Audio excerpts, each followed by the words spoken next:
Hey, I'm Rob Adler, and welcome to Understanding Upstate, the podcast dedicated to exploring what makes upstate New York such a unique place. Each week, my co-host Jim Search and I dive into a new upstate topic to better understand what's up upstate. And this week, we're going for the lift, and we're talking about Dirty Dancing. Well done. Pretty good, right? If you've seen the movie, I think you get the reference. Sure. Even if you haven't seen the movie, which I feel like most people probably have at least seen most of it on cable TV in the early 2000s. Well, I'm here to tell you, Rob, I have never seen this film before. Me too. So. This was a first watch for me too, in entirety. This was a first time for me. I think that's pretty unique that neither of us have seen it. When I put it on, I definitely was like, I've definitely been conflating Dirty Dancing with the plot of Footloose for my entire life. Okay. They came out a year apart, but definitely very different stories around a lot of dancing. Sure. I gotta say, more dancing than I thought. A lot of dancing in this film. A lot of, and you know, I figured there would be a good amount of dancing, but like it was definitely stuffed to the brim. For sure. They left no dance unturned. It's true. For sure. It's true. Well, we like to leave no review unturned. And by that, I mean, we really appreciate it when the listeners out there, the Speedy Freaks and the Rattlesnake Pete's in our parlance, when they get out, write a positive review wherever they're listening to the podcast. And within that review, not only are you going to give us 5 stars, but you're going to throw out a recommendation for something that you would like us to talk about on a future episode. There's in our lead up to Dirty Dancing, I went and tried to canvass a whole list of other upstate movies, and we came back to Dirty Dancing. I think actually Adam Rodkey maybe threw this out years ago. Shout out. As a suggestion at one point, and we're finally doing it. But yeah, guys, get your favorite upstate New York movies in those comments, and we'll talk about them. Maybe we'll do it, but probably. And then, yeah, I mean, I would say there's like a 97% chance that we'll do it. Yeah, that 3%, if you throw out some wild shit, we may not. I think, but the key is set in upstate New York, not just film, a movie that happened to be filmed there, right? Or like if that makes sense. The core of the film needs to embody upstate. Have the essence of upstate. Yeah. We're like oh man, I forgot the name of those movies. It's got the guy from The Office. No one can talk because there's monsters that will attack you. Oh yeah. Jim. Yep. It's Jim from The Office. Jim from The Office, with his very famous wife, whose name I'm also blanking on. And those are all filmed around Buffalo. But like, okay. I don't know if we've talked about them previously, but I don't know if we'll review those, right? Right. So that's kind of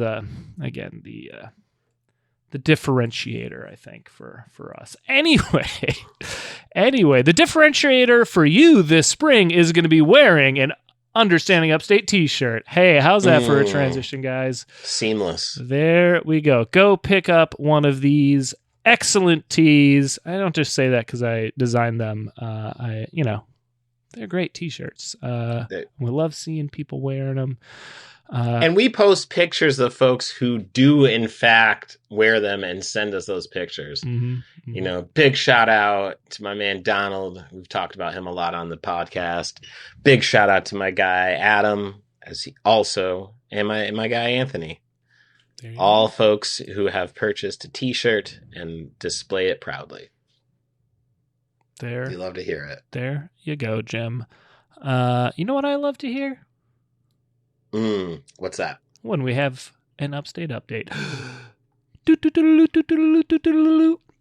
I gotta say, candidly, I've been terrified all day to do the upstate update jingle because I forgot how it went until just now. I've just tried, I knew we were going to be doing some upstate updates. I was just like, how the fuck does the do-do-do-loos go?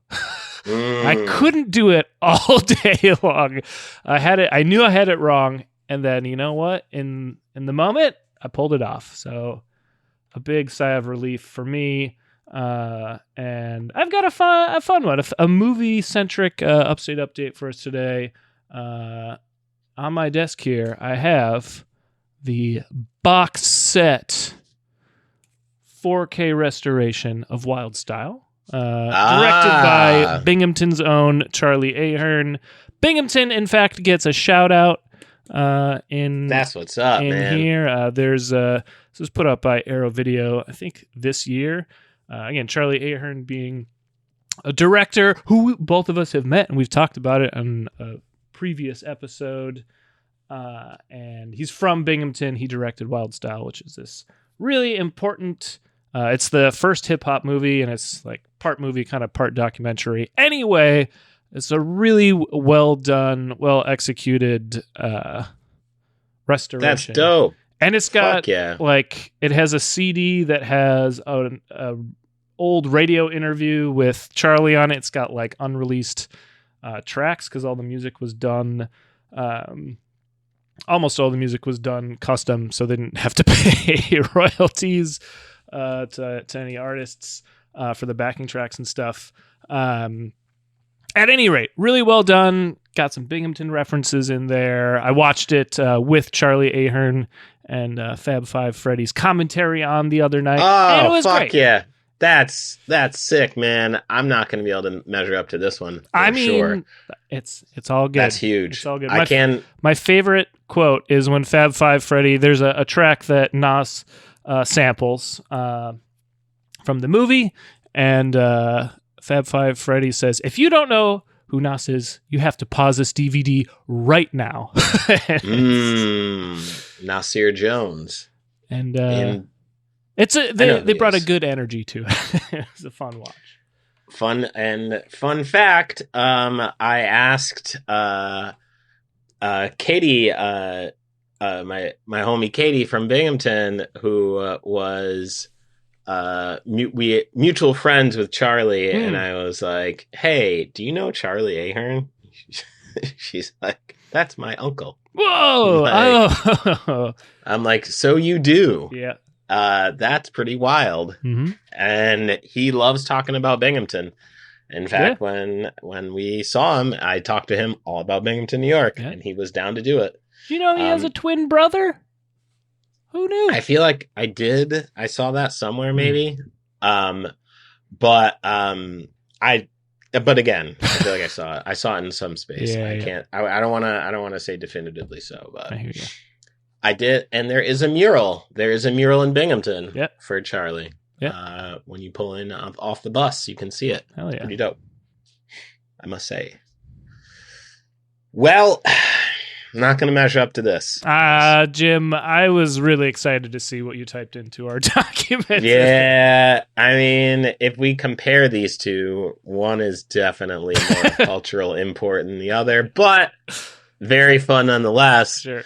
I was watching Z-Way on YouTube, and New York from Flavor of Love was on, and she is insane, right? She's fucking insane, right? But Z-Way's eating it up, and as they're talking about her name, New York, we come to find out that New York, Tiffany Pollard, is from upstate New York, and originally she bigged up Utica very much so. Wow. All right. And they were going to call her Upstate New York, but that doesn't quite roll off the tongue. No. Not in the sense of Flavor of Love. Sure. So they changed it to New York, but please understand that Tiffany Pollard, aka New York from Flavor of Love, is in fact from Utica, New York, and was bigging up Upstate pretty proud and loud in that interview. I was very excited to see that. For sure. Jim, that is the foot in the door we need to pivot this just into becoming a Flavor of Love review podcast. Hey, maybe we can get Tiffany on the podcast. We can interview her about Upstate New York. That'd be great. Let's do it. All right, Jim. I think until we can get New York pinned down, we gotta talk about Dirty Dancing, shall we? We do, man. I got a lot of thoughts about this movie. Same. For sure, which we're going to save to the end. We're going to give you that. We'll go through kind of its connections to upstate New York, and then we'll talk more at the end about our the notes we took as we both had a first-time viewing in 2026. Sure. And look, there's only so much space to consume it's shit. True. So I'm not mad at myself for not having seen this until this week. So here we are.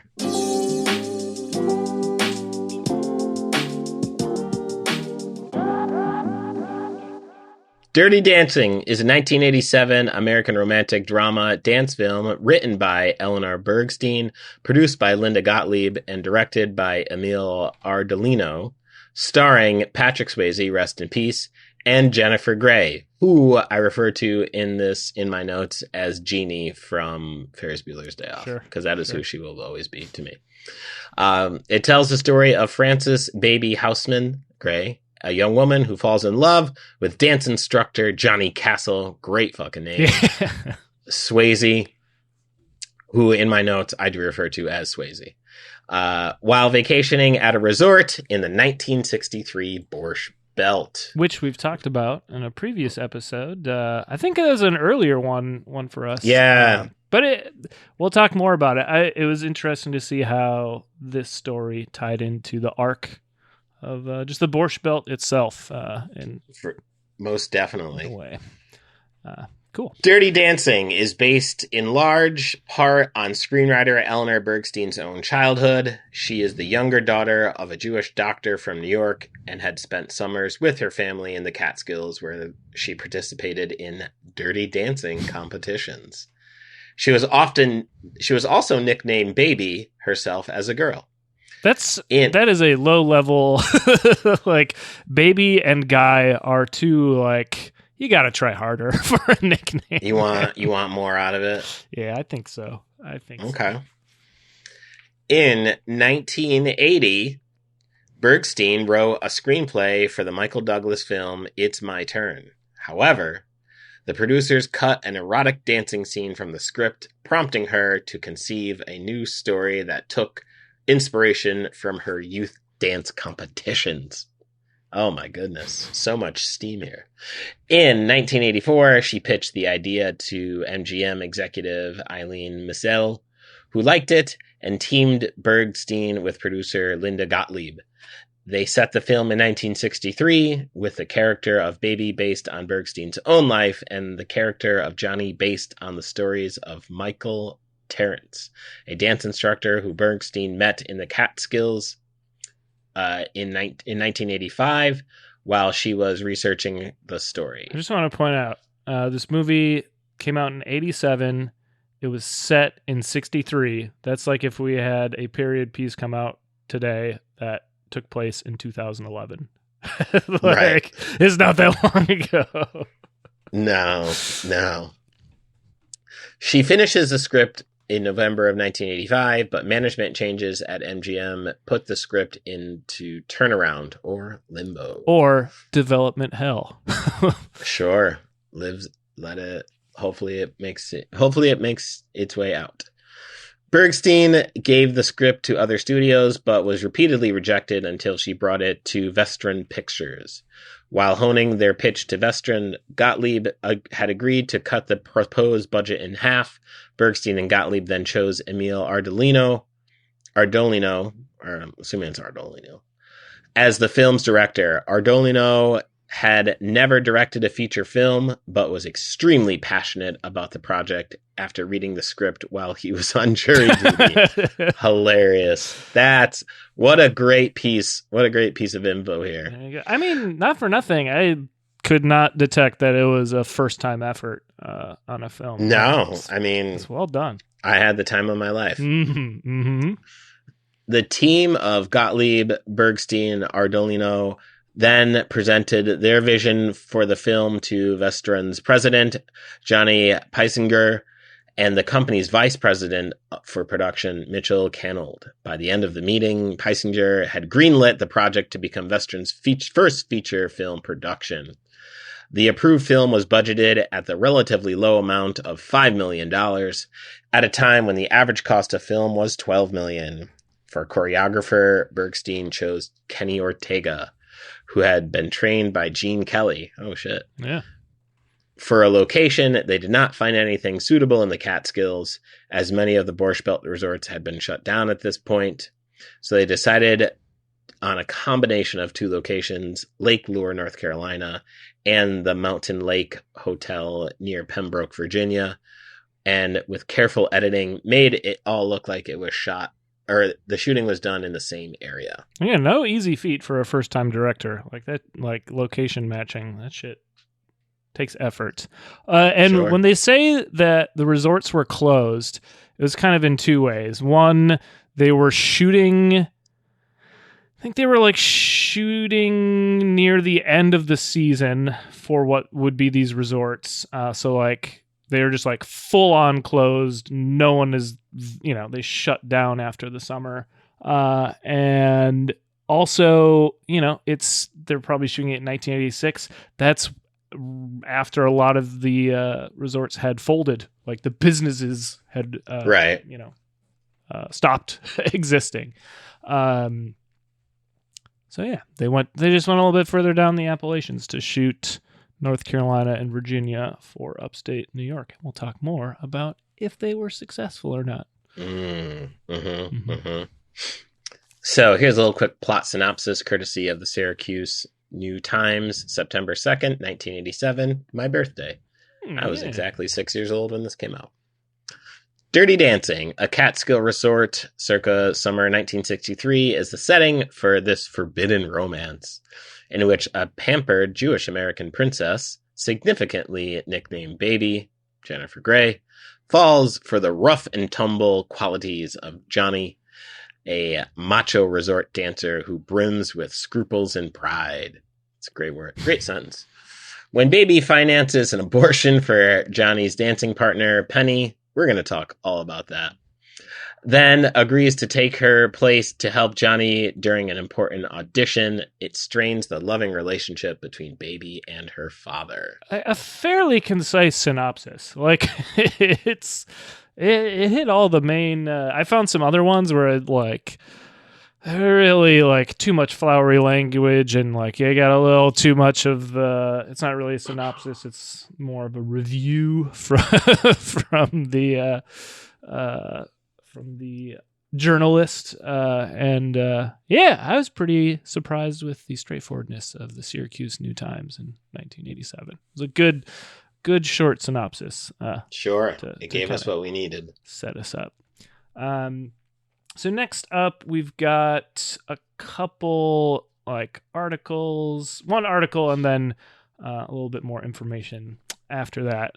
I found this on NewYorkMakers.com, 26 years of dirty dancing in the Catskills from August 21st, 2013. Nobody puts Baby in a corner. 6 words that nearly every living woman recognizes and knows well. I mean, I think most people, I know, I've never seen the movie. I know the phrase. Are you familiar with Nobody Puts Baby in a Corner, Jim? I am. Yeah, it's I think it's entered the lexicon for sure. For others, how about I carried a watermelon? Spoken, of course, with a regretful, I can't believe I just said that tone. On this very day in 1987, Dirty Dancing introduced an epic cinematic tale of falling in love, coming of age, pushing the boundaries, and, of course, dancing. Thinking back to the first time I watched the movie, and let's face it, every time thereafter, I imagined myself as Francis Baby Houseman, winning the heart of Johnny Castle through dance, and dancing like my 2 left feet actually know how. But there can only be one real-life Baby, and she is the reason we are celebrating 26 years of this classic flick. Dirty Dancing is based on the life of the movie screenwriter, Eleanor Bergstein, and takes place at a resort inspired by the luxurious Borscht Belt retreats that put the Catskills on the map many, many decades ago. Miss Bergstein, born in Brooklyn, summered with her family, including her doctor father and sister named Frances. Sound familiar? In the Catskills, participated in dirty dancing competitions as a teenage mambo queen, and was even called baby as a girl. What's more, Miss Bergstein's character of Johnny Castle was inspired by Michael Terrace, a retired ballroom and Broadway stage dancer from Spanish Harlem who was once a dance instructor at Grossinger's, a popular Borscht Belt resort that closed its doors in 1986, and is among those that inspired the movie's fictional Kellermans. We're going to talk about Grossinger's a little bit more because that's was the from what I could, this article says one of the many. From what I could tell, this is the main inspiration of Kellerman's, that's where the entire movie takes place. Let's see. While Dirty Dancing wasn't filmed in the Catskills, it is New York to its core, paying homage to a bygone era and delighting audiences around the world even today. That is, lead characters are based on actual people, makes the movie's improbable love story and our dreams of spending a lavish summer falling in love lakeside and dancing our hearts out in silver ballroom sandals less out of reach than previously thought. Miss Bergstein is our New Yorker of the day for this irreplaceable and timeless movie. Cozy up on the couch and invite your girls and sensitive guys over for a dirty dancing marathon, indoor picnic style. We guarantee you'll have the time of your life. So there you go. Mostly, that's where I learned about Grossinger's. There's not a ton of info on it, but let's get into it. Let's learn a little bit about this resort. It was massive, and it sounded like a hell of an establishment. So here we go. Grossinger's was a resort in the Catskill Mountains located in the town of Liberty, New York. It operated from the 1910s until 1986. It was part of the Borscht Belt region of Jewish resorts. The establishment was kosher and primarily served Jewish clientele from New York City. Under the direction of hostess Jenny Grossinger, the resort grew into one of the largest in the Borscht Belt. It is often cited as the inspiration for the setting of the 1987 film Dirty Dancing. By 2018, most of the buildings on the property had been demolished, though a few remained until they were destroyed in a fire in 2022. June 2025, PPG Development purchased the property for $14.75 million with plans to redevelop the site. But we've got a lot of history and a lot of details on kind of what it looked like. So let's hear it. Let's talk about it. Asher Selig Grossinger and his wife Melka Grummet Grossinger were both born in Belengrad, a village in Galicia, Poland, and immigrated to the United States in the 1890s. After several unsuccessful business ventures and declining health for Asher, the family moved from New York City to Ferndale in Sullivan County, New York, around 1913. There, they rented a room to visitors from New York City. Melka Grossinger operated the kosher kitchen, and their daughter, Jenny Grossinger, served as hostess. The family initially called their home Longbrook House. In 1919, the Grossingers sold Longbrook House and purchased a larger property of 100 acres, which they named Grossinger Terrace Hill House. Under Jenny Grossinger's management, the resort expanded to over 35 buildings. The main building included a dining room seating 1,300 guests, with the Terrace Room nightclub located beneath it. The resort also had its own airstrip and post office. And its own postal code. It got so big, they got their own. How about that? Boxer Rocky Marciano trained there during his career. Reports indicate that the family offered $1 million to rename the New York, Ontario, and Western Railway Station at Ferndale's to Grossingers, but the proposal was rejected by competing hoteliers. In 1952, Grossingers became the first resort in the world to use artificial snow for skiing. Fun fact. Cool. Jenny Grossinger's death in 1972 coincided with the decline of Borscht Belt resorts, which struggled to attract younger visitors. In 1984, the resort promoted a Woodstock weekend for the 15th anniversary of the 1969 festival. Events included tie-dye workshops, a performance by David Clayton Thomas, a midnight screening of the documentary Woodstock, and an appearance by John Sebastian. Activist Abby Hoffman also participated in the promotion. John Sebastian being perhaps the least prestigious of the performers.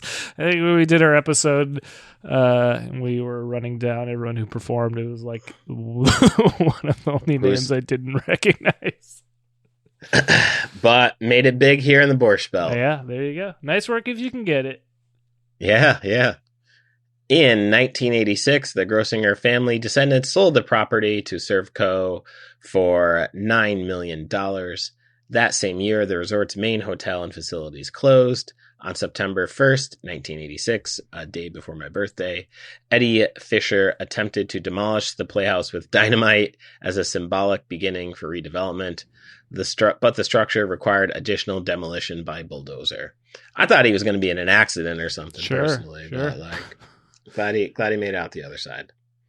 The golf course remained open until 2017 and was known among local members as the Big G. Its clubhouse was demolished in July 2018.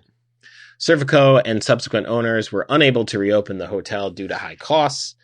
As of September 2013, the property was owned by developer Louis Capelli, who also held the nearby Concord Resort and sought to benefit from proposed casino development in the region.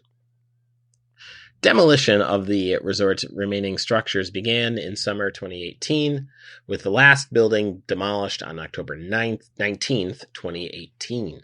A separate building on the site was destroyed by fire on July 16th, 2022.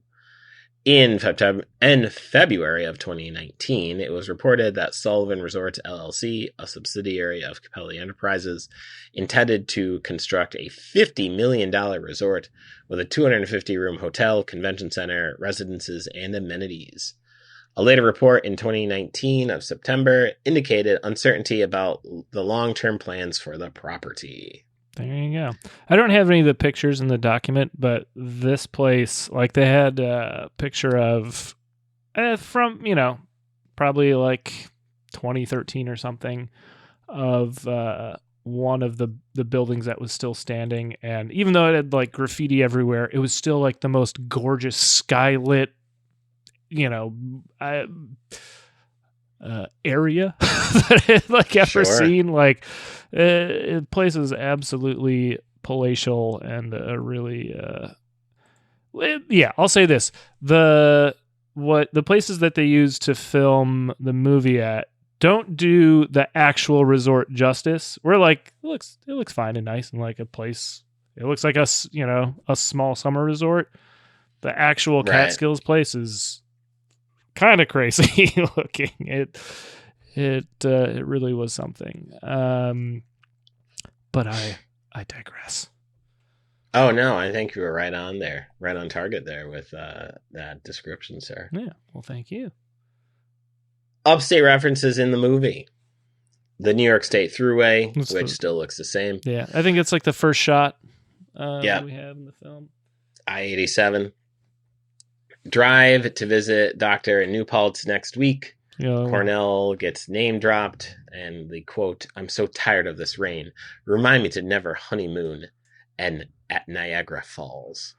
Yeah, like have some specific Upstate mentions throughout. Like if you know, you know. New Paltz probably is where the nearest doctor would be. Although I'm surprised. I guess they're like trying to find a doctor who would do an abortion, which probably would not be on staff at the resort. But yeah, I think it was nice. I think they hit the references. There was enough, but not too much. Right, like it was all kind of. It wasn't. Yeah, it didn't feel too contrived. Yeah. Like everything made sense with what was getting tossed out there. In my research, Jim, I wanted to find if there was any actor who was actually from upstate New York on the cast. And there was one guy. His name is Gary Goodrow.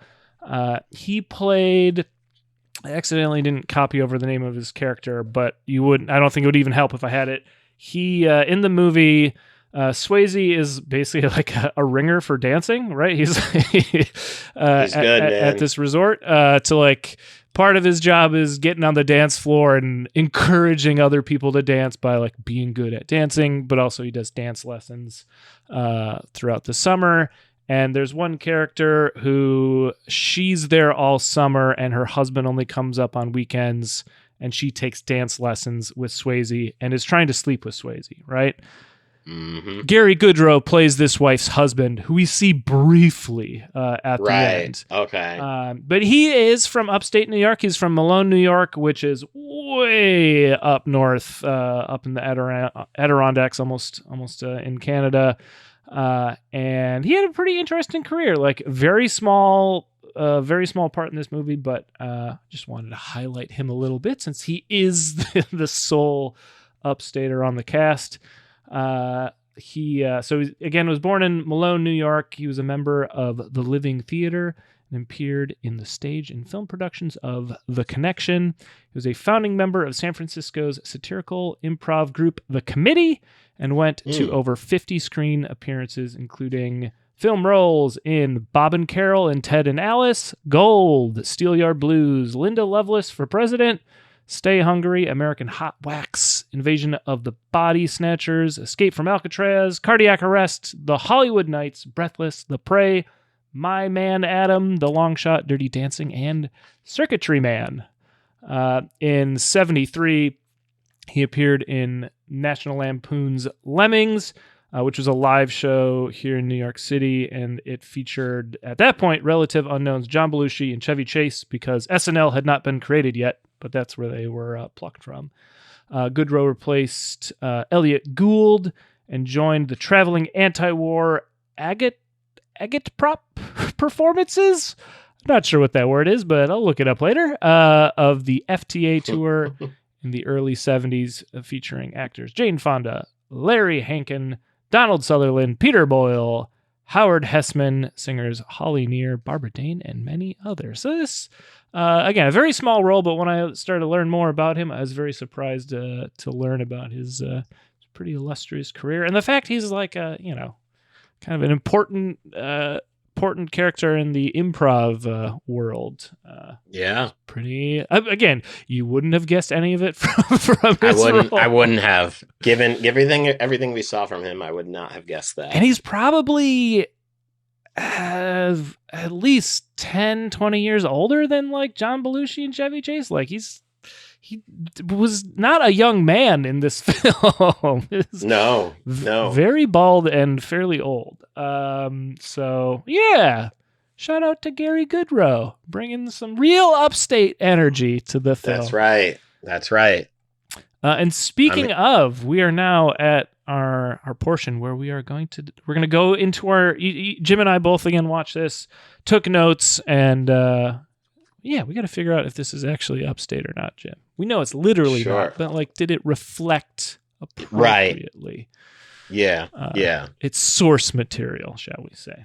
Do you want to kick off first here with some of your notes? We can kind of. I feel like why don't you set it off and then I'll bring it home.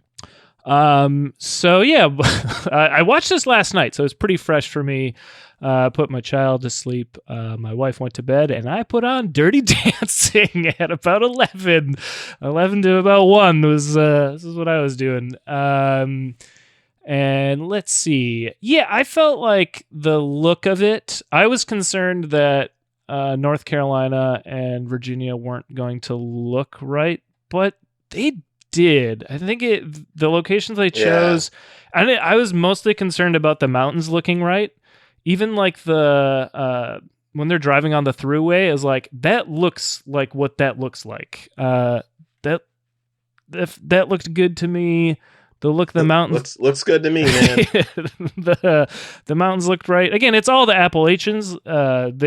certainly look different in different parts, but they did a good job, to my eye, of getting the look right. I think I spent a lot of time early on when I was watching trying to figure out where people were supposed to be from, and what I landed on was no one in there is from Upstate. Not the staff, certainly not the attendees. Like, I think Swayze's character he kind of goes in and out of a Brooklyn accent. Yeah, I was gonna say there was like notes of some Brooklyn business. And I think the leather jacket is supposed to communicate that too. Like, he's got like a classic 50s, like biker jacket, like a street tough vibe via the 80s. Totally.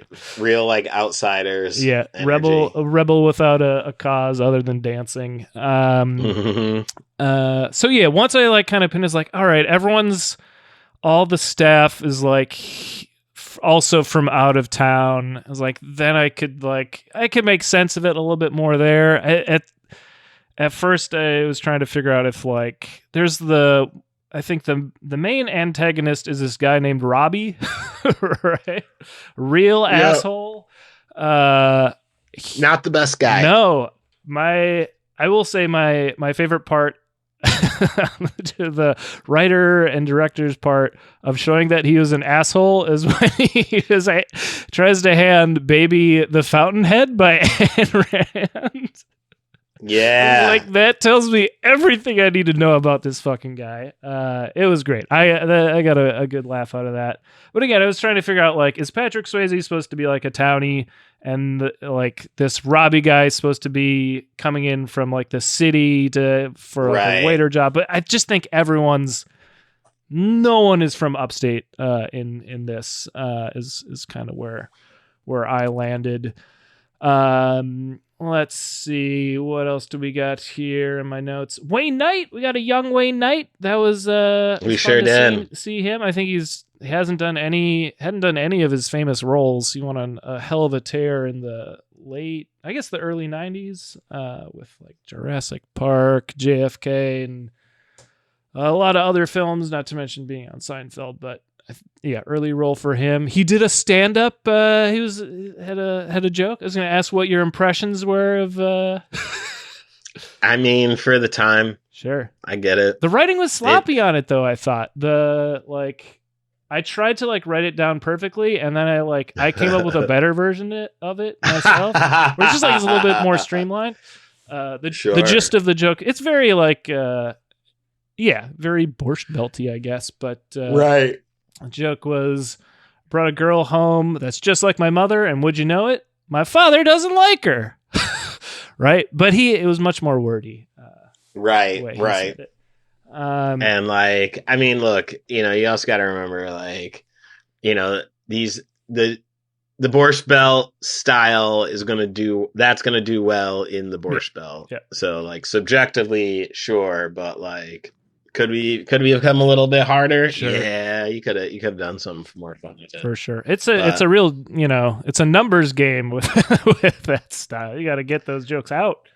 Yeah, it was rapid fire, man. Word economy, man. I'll tell you, I think one of the times I laughed the most was this was like 20 years ago at an open mic in Minnesota before I even lived here. Oh, okay. And someone came up, I think it was like 5-minute slots, and someone came up with, I don't know how, like an infinite list of vampire one-liners, and it killed. It was great. Sure. It was pretty good. So yeah, there's a time and place for that style for sure.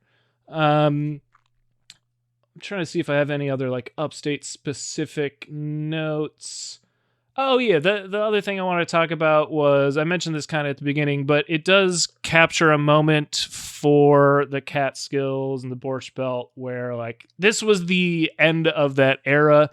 Like they kind of hint at it, not even hint at it, they talk about it directly in the final scene where the owner is like, like times are changing, like kids, I wrote down the quote,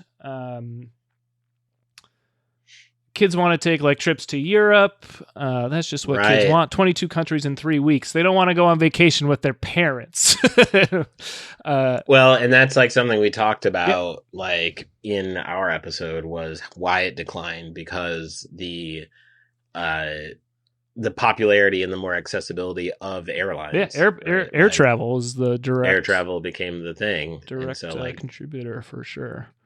So I liked how it was dealing with that directly, but not overhandedly. Like it was part of the story, and I also liked how it showed kind of how dorky a lot of it was. Like if you weren't looking at like Patrick Swayze and his friends or Baby and her character, everything everyone else was doing was kind of showed just like a little corny, which I think it would have been, right? Like you are on vacation with your parents, like doing group activities, you know? And these are like doctors and lawyers and like, this is like white collar work. Like all the cool shit's happening in like the servants' quarters. It's all the cool shit's happening with the have-nots, right? Yep. Because like that's where cool shit happens. For sure. With have-nots. It doesn't happen with the haves. I think my final note is again,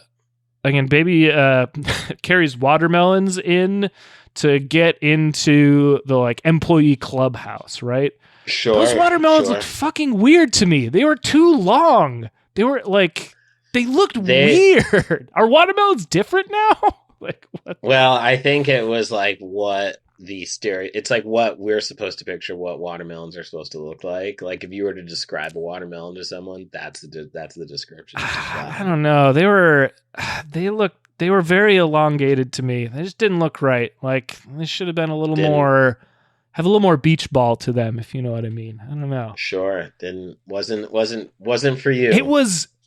I just found it very distracting. If I had worked in the props department, like I would have found more normal looking watermelons. I was just too distracted by them. Guys, go look for a screenshot of those watermelons and message us and tell us if ring off. Crazy. But they looked weird off to me. Jim, in the commentary. I've talked about these watermelons too much. What are your thoughts? All right, so I went at this a little bit different, and I've been kind of wrestling as to how to give this list, right? So I think I'm going to go with all the things that I saw that was very upstate, and then the pendulum will swing back the other way of things that were not quite giving me what upstate would have given, should have been giving, right? So things that were upstate, Interstate 87. We see out there, kind of looks the same. They they did a pretty good job of that. White people are in full effect. Very upstate. Sure. Huge. Sure. Boy, you got a lot of white people together. That is how upstate rolls. That is very on brand, on target. Got a lot of white people. Whites teaching merengue, also very upstate. Definitely not going to get someone from the culture. We are going to get a white to do that. Cornell Hotel School, very specific upstate reference. Sure. They do have that is like the renowned hotel hospitality program is at Cornell, for sure. Jeannie going into the staff quarters, pretty upstate, sneaking out, doing some mischief, feels upstate to me. Swayze corrupting Jeannie, bringing her into that world, also very upstate. Let's see. I called her the Rockette. The Rockette getting kicked out of her house at 16. Very upstate. Sure. Sounds about right. You're speaking my language. New Paltz, again, very good reference to upstate. Swayze breaking into a Chrysler. Upstate. You are right there. You brought me right back to Binghamton, New York with that. Let's see. Dad disapproving of Jeannie hanging out with the dancers. Yep. Dads do not like daughters hanging out. Dads don't like daughters slumming. Very upstate. Sure. Let's see. Family. There's a part where they're having dinner. Family sitting in painful, awkward silence. Boy, If I had $1 for every family upstate that has sat through a dinner where no one said anything and the tension was palpable, right there. Honeymoon in Niagara Falls. Yep. Mm-hmm. We're looking at that. When Jeannie, and Jeannie as in Ferris Bueller Days Off, Jeannie asks Swayze, have you been with many women? And Swayze comes back with, they were using me. Yep. Right on brand. Right on brand. That is how you answer that. Dad being pissed off his daughter was slumming. Yep. And this just occurred to me. I finished watching it today before we recorded this. But a botched abortion is pretty upstate. Yeah. Yep. Sure. You are. Yeah. That sounds about right. Well, folks, so those are 1, 2, 3, 4, 5, 6. Wait, 1, 2, 3, 4, 5, 6, 7, 8, 9. 10, 12, 14. Those are 15 upstate points. Mm-hmm. All right. So now we need to look at what is not quite doing it as far as this upstate POV. Right.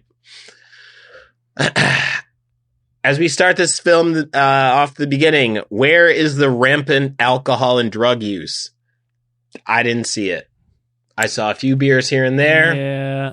Could have saw a lot more. I feel drug like in that use. the first scene at the party, there's like maybe some high lifes going around or something. I counted 2 beers. But what I will also say, and I left this off. Oh, sorry, 16 for upstate. 2 black people. Yep. Very upstate. Yep. All Right, in that so in that one scene, and then they're in the dance scene, and then they're at the end of the movie. Okay, right. So, that's kind of when you see most of the people again. From you see all scene. the dancers come out, right? So, all right. So that's 16 points. First off, on our not upstate, where's the rampant drug and alcohol use? Didn't quite see it. Mm-hmm. Swayze is too good at dancing in public. This would not stand well in upstate New York. That is something you do in private, which they do in their party, their dirty dance party. But to dance that well in upstate New York, that ain't gonna fly. Jeannie would have come up with a better lie for $250. Yeah, what did she? She just said, I need it. I can't tell you. Someone's in trouble. And Dad's like, okay, whatever. Yeah. I mean, $250 then is probably a car. Like, maybe that's more like in the 50s, but. I feel like she should have. She could have come up with a little bit better lie. That's not upstate. Upstate would have lied a little bit smoother than that. I think to get $250. Yeah, you're gonna really go for it. Yep. The Rockette would have taken that $250 if we're really talking some upstate shit. She'd have said, "Yeah, give that to me."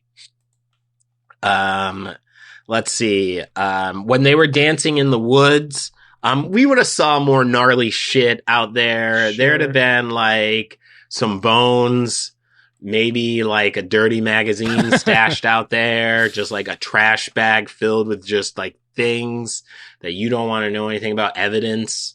You know what I mean? Like that didn't, my upstate red flag went off, went up there for sure. Just for reference. Oh wait, no, this damn calculator, Jim. I'm trying to get the number, but it keeps defaulting. It's you're looking at $2,500. Okay. So yeah, it's not an amount you want to be asking mom and dad for. Well, you would have, yeah. Like, yeah, you gotta have something. You gotta bring it. Yeah, you gotta bring That's it. That's a used car, you know. Like. That is a used car, and you just said, "Daddy, I need it because someone's in trouble, but I can't tell you anything else about it." And he's like, "All right, cool." Yeah.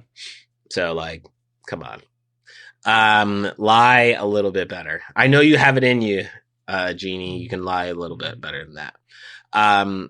Jeannie would have been kicked out of the family for slumming like this. If this was really upstate and this was a family of means, they would have not stood for that. And she'd had to join the Rockettes.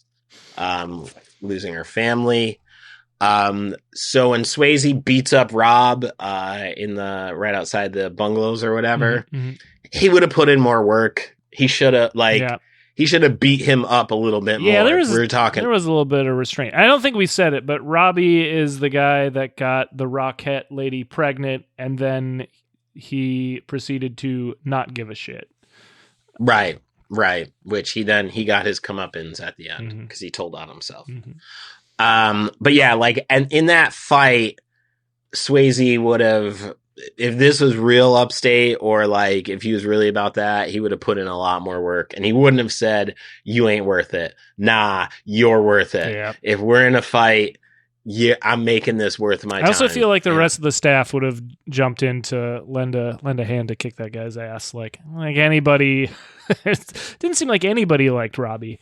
Nah, man, he was not good money. And finally, when Swayze gets fired, if this was some real Upstate shit, he would have made way more of a scene. He would have stole something from the place. Sure. He would have broke something, right? He would have maybe popped a tire of the guy that fired him. He stole The Last Dance. Nah, man. No, that ain't gonna do it for me. I needed more. Something tangible. No, man. You can't do like an act of resistance of dance. You have to inconvenience your supervisor somehow. Pop a tire, like I said. Steal toilet paper. You know what I mean? Like leave a faucet running in the bathroom that no one ever goes to. Pull a wet bandits if you do some wet bandits. Do something to structurally compromise the place that fired you. That's what I'm talking about. That is what would have really brought a little bit more of Upstate to me. So all in all, again, way more pluses than minuses. Yeah. I want to say that they did a good job as far as representing Upstate. I was surprised. I thought I was expecting to enjoy the movie, but be disappointed in the Upstate side of things, and I wasn't. I was pleasantly surprised. I think for the next movie review we do, that this is going to be a good metric. Yeah. Right. Yep. Of just like where are we hitting? What's really bringing some Upstate energy, and what's not, because that is important to our Speedy Freaks and I'll tell you what. It's going to be hard to beat the rewrite in terms of that. This is a movie we reviewed a while ago, man. And it took 2 episodes because I hated it so much, but it had a lot of Upstate in it for sure. He was doing a lot, man. He was dating a student, being a drunk scumbag. Like, yeah. Woo! Yeah, you really held that flag high as far as like just overall depravity. I think that's the benchmark. Right? That's the high water mark for us. Yeah. I mean, as far as just like what's going to make for a good entertaining film is we need some poor decisions to move the plot forward. Sure. Right? Sure. Like you can't. Yeah, everybody makes the right choice. Then what kind of fucking film do we have? Yeah. I need somebody to slash a tire. I need somebody to take a swing at a boss, right? Like, sure. help us get there. Yeah. You know what I mean? Help us get to what these people want to see. All right, man. That's all I got. We did it. I think we did it. I think we did a great job. This was really fun too. It's been. We've done like documentaries in the past few years, but yeah, haven't done a movie in a long while. So I was glad. Yeah, it's been a minute, and I do like this good metric because again, very important. This is very important. Yeah, movies are. We'll keep them in the mix. I think it'll be good. Yeah. Speaking of keeping things in the mix, guys, keep those subscriptions, those ratings, and those reviewings in the mix for yourself, guys. Subscribe, rate, and review helps us out a lot. Again, movies are back on the menu. Throw in your favorite Upstate movie into a positive comment and review, and we will watch it and talk about it on an upcoming episode. Jim, yes, what do you got to plug? Oh man, all right. So check this out, man. You get fired from your job, right? All right, you get fired because you stood on your principles, you stood on your morals, and your boss is like, we don't have room for that here at the Wendy's on Main Street in downtown Binghamton, right? You get fired. You're mad. You're upset. You know, you take out, you get justice. You get a measure of justice. You take some of the frozen nuggets out of the walk-in cooler. You prop the walk-in cooler door open. You know, you really become an agent of chaos on the way out the door, right? Sure. And then you're like, damn, man, now I got to find a new job. I need some levity. Well, you're in luck because what I have is an album, Upstate Understandings. It is available on all digital streaming platforms. And also, happy birthday to that album because it just turned 3 years old. Hell yeah. Turned 3 years old on April 7th. There we go. Yeah, man, 3 years old. So big salute to that. And yeah, you want to go pick it up. Jimsearch.bandcamp.com. Still some CDs and tapes left. No more vinyl. Well, there might be vinyl if you go to the shop in Bushwick. I think there's some there. Or if you pay me $250, you can have one of my copies. Yeah, if you pay me $1,500 for mine, then yeah, sure. We can get it shaken. But as of now, if you were to try and purchase it, you cannot.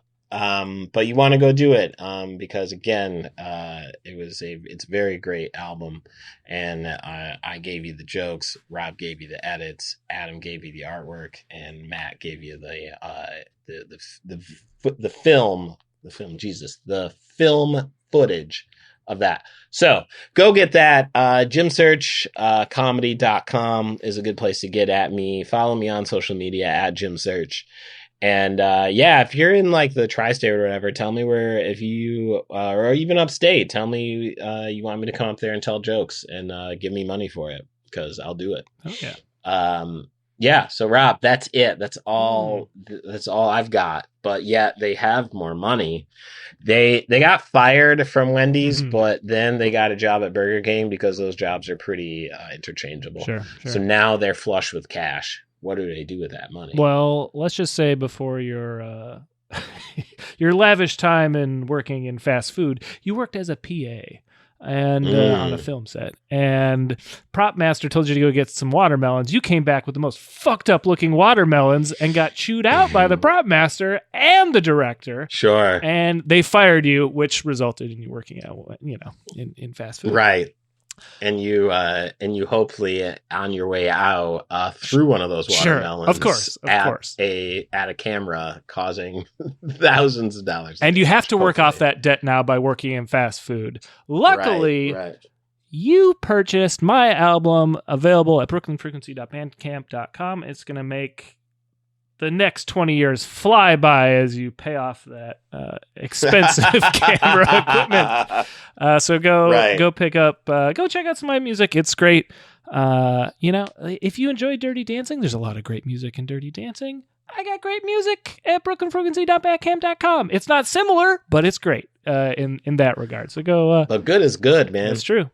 So go check it out.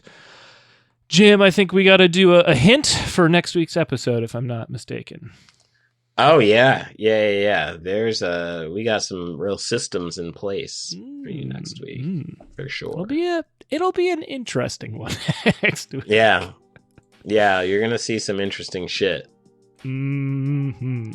Well, that leaves us with an up pun for our final order of business here to close this out. Are you ready, Jim? I think so. Well, all of the resorts have closed up in the Borscht Belt, so I need to go down to North Carolina. Nice. Nice. A lot of directional humor there, Jim. Sure. Oh no, I didn't. I saw what you did there. I'm not unfamiliar with the joke. I got you.